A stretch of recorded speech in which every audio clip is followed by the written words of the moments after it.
За сол и ризла општините од истокот платија околу 700.000 евра. Приближно толку 11 општини од регионот инвестираа во безбедноста на патиштата во услови на снег и мраз. Оваа сума е предвидена набавка на вкупно 20 тони сол како абразивно средство, како и набавка на 40 кубика песок со гранулација, односно со големина на зрно тип 1 и 2. Во просек во зима општините во регионот трошат по 1 тон сол на 1 километар, додека Македонија пат околу 1,5 тони на километар. Секако се зависи од годината, односно од тоа колку таа е врнежлива, а колку не.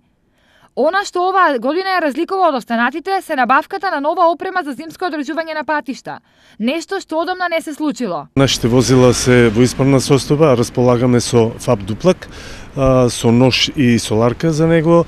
Исто имаме там, купивме и трактор кој што го обезбедивме со една приклучна машина, ѓубре фрлачка кој што ја адаптиравме за расфрлање на сол и песок на нашите улици. Со нова опрема се пофали и македонска каменица. Ние и набавивме една машина за сол која што ќе биде ставена во употреба оваа година.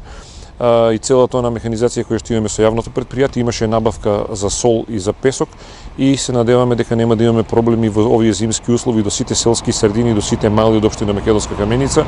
Лани, кога во прашање беше зимско одржување на патишта, јавните предпријатија поминаа добро.